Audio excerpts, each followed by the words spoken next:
Bonjour tout le monde, heureuse encore d'être avec vous ce matin. Vraiment, c'est un privilège que de vous savoir en train de m'écouter semaine après semaine. Merci pour les pouces, merci pour les abonnements. Vraiment, je bénis Dieu pour vos vies. Merci beaucoup. Ce matin, euh,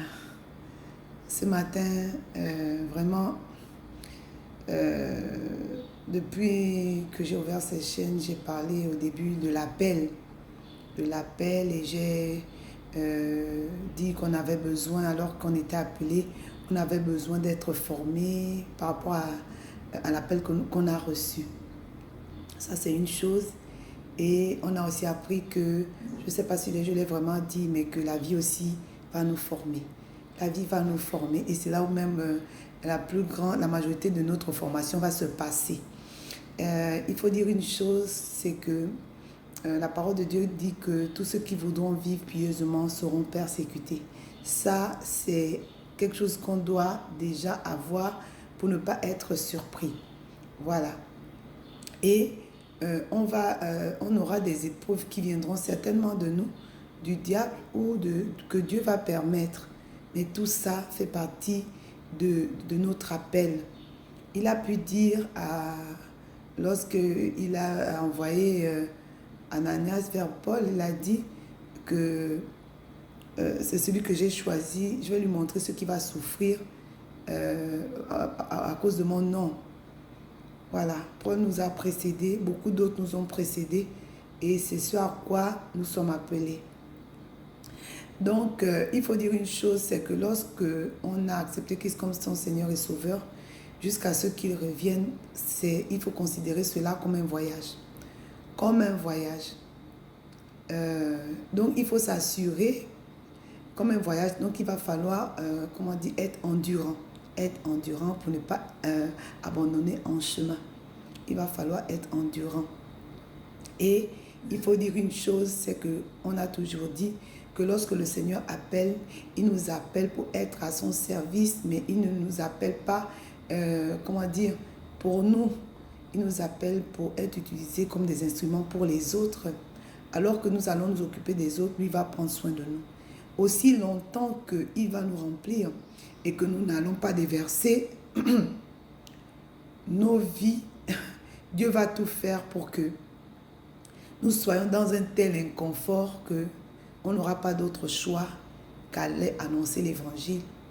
Paul pouvait dire que si j'annonce l'évangile, ce n'est pas parce que je le veux, mais parce que la nécessité m'en est imposée. La nécessité nous est imposée d'aller et parler de la part de Dieu, de ne pas garder ça pour nous. Donc, bien souvent, le diable viendra nous dire que, tu sais, je connais plein de gens qui ont accepté Jésus comme leur sauveur, qui servent Dieu, mais qui n'ont pas ce que tu traverses. Mais la Bible dit que nous ne n'irons pas à ses desseins. On sait que c'est détruire, voler et tuer. Il ne vient que pour ça. Parce que la parole de Dieu dit que dans le monde, nous aurons des tribulations. Il dit aussi que les épreuves, que nous ne sommes pas seuls. Dans le monde, on a nos frères et nos sœurs qui sont éprouvés. Mais la bonne nouvelle, c'est que nous ne luttons pas pour la victoire, mais nous luttons dans la victoire. Dans la victoire. Vraiment fort de savoir que c'est un voyage. Il va falloir que nous soyons, nous revêtons véritablement, soyons revêtus de foi. De foi en la personne qui nous a appelés, à celui qui l'a envoyé. Parce que la parole de Dieu dit que ce n'est pas un homme pour mentir, ni le fils d'un homme pour se repentir. Ce qu'il dit, ça met à la puissance d'accomplir. Et il a dit que tous ceux que sans la foi, il est impossible de lui plaire, de lui être agréable. Et Dieu dit aussi que il se laisse trouver par celui qui le cherche et il est le rémunérateur de ceux qui le cherchent.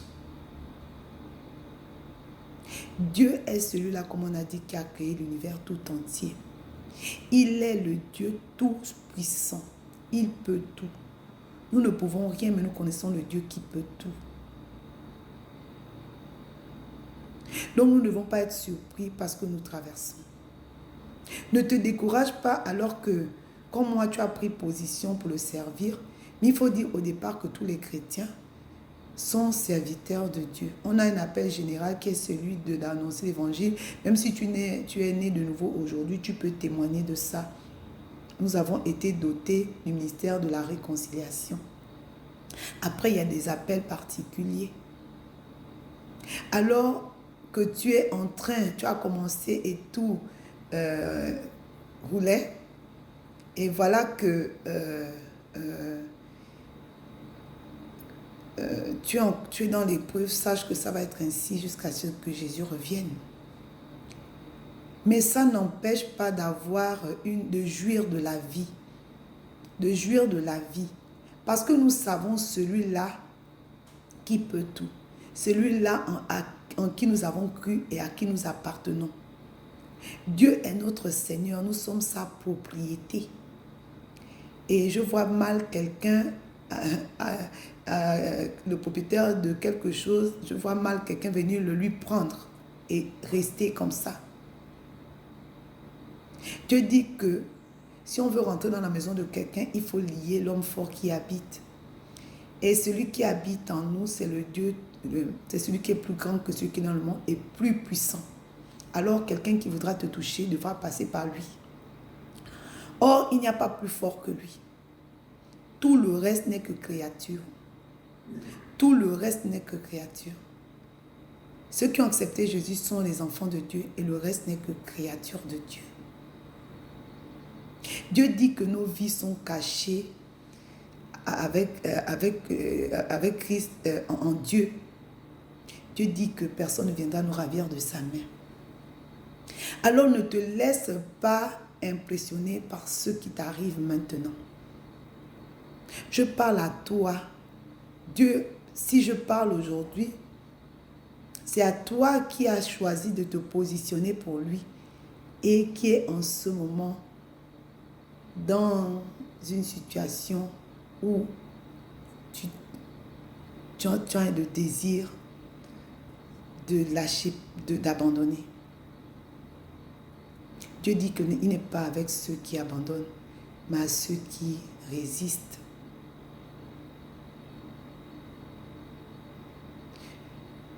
La parole de Dieu dit que nous sommes environnés d'un si grand nombre de témoins. Quand on va regarder Hébreux 12, il y a beaucoup qui ont réussi. Beaucoup. On n'a pas d'excuses.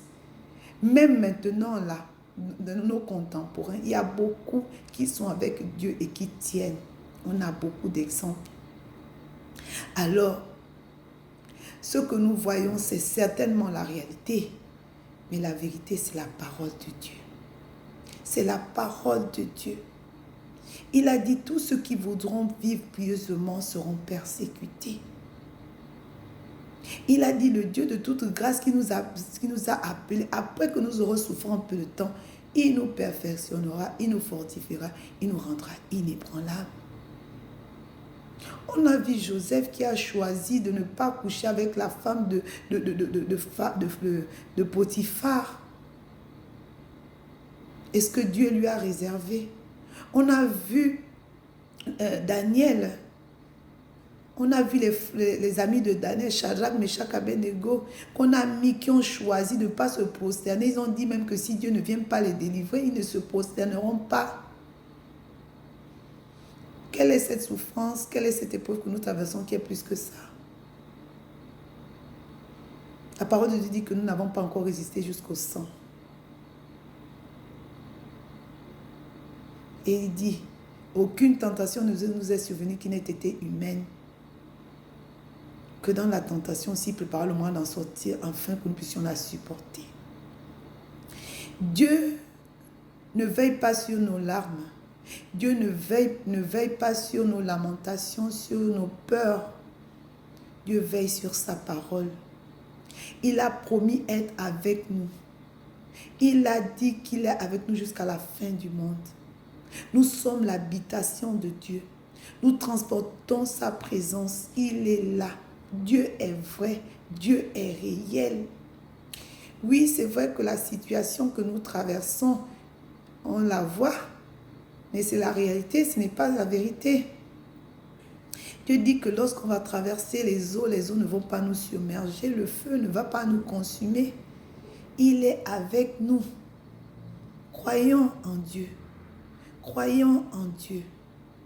Demeurons fermes dans la foi que nous professons. Demeurons fermes.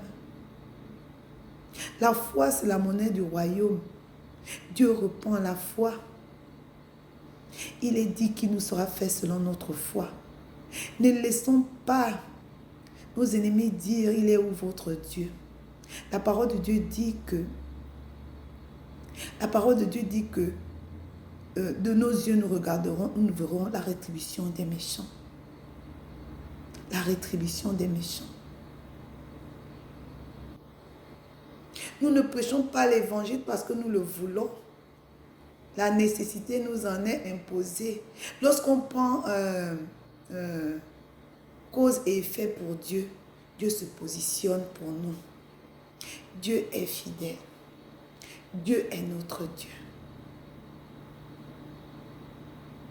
Le monde ne va pas s'écrouler. Le monde ne va pas s'écrouler. La parole de Dieu dit que sa puissance s'accomplit dans notre faiblesse. Il dit nous pouvons tout par celui qui nous fortifie. Et Dieu dit dans sa parole que nous n'avons pas un souverain sacrificateur qui ne puisse pas compatir à nos faiblesses. Ça veut dire quoi?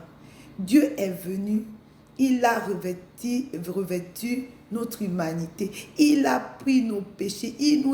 Dieu a il a expérimenté la fatigue, la faim, la soif parce qu'il avait pris l'apparence humaine. Il nous a précédés. Ce que nous traversons aujourd'hui, il a été humilié, il a été battu, il a été, tout ce que nous vivons, il a traversé. Mais gloire soit rendue à Dieu, il a vaincu. C'est pour ça qu'il comprend. Dis avec moi, Dieu me comprend. Dieu me voit, Dieu habite en moi, Dieu m'entend. Il connaît. Il connaît par où on passe. Il est déjà passé. Il sait que nous vaincrons, que nous avons la victoire. Continue à servir Dieu. Ne garde pas ce qu'il t'a donné. Ce n'est pas à toi, ce n'est pas pour toi. C'est pour quelqu'un là qui crie à lui. Sache que Dieu a entendu ton cri. Toi pour qui ce message est délivré. J'ai voulu prendre ça pour moi. Dieu m'a dit que tu arrêtes. Ce n'est pas pour toi. Notre Dieu est bon. Notre Dieu est bon.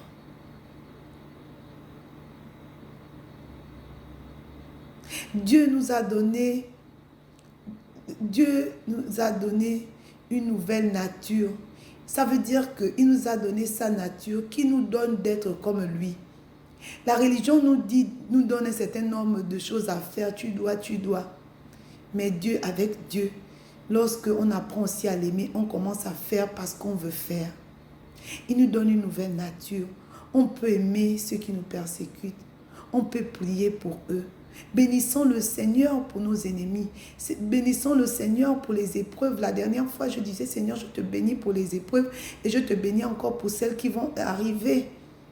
Parce que tout cela, ça me sert de marche-pied pour arriver là où Dieu veut nous emmener. Et il faut dire une chose. Pour chaque appel, il y a un public qui est là. Et la parole de Dieu dit que la moisson est grande, il y a peu d'ouvriers. Alors, il n'y a pas un petit appel. Il y a quelqu'un tu es la réponse de quelqu'un, tu es la solution au problème de quelqu'un. Ne lâche pas. Ne lâche pas. Ces personnes-là s'attendent à toi. Et Dieu s'attend à toi pour que tu répondes à cet appel, pour que tu persévères. Et que nous soyons endurants.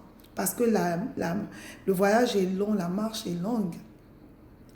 Il va nous falloir être revêtu d'endurance. Endurance, c'est tenir ferme dans la durée. Et ça, c'est ce qui va embêter le diable. La parole de Dieu dit, soyons toujours joyeux. Oui, les épreuves sont là, mais soyons toujours joyeux. La joie du Seigneur est notre force. Il y a un temps pour tout. Je vous disais la dernière fois que les épreuves durent un temps, c'est comme les saisons. Ça ne dure pas toute la vie.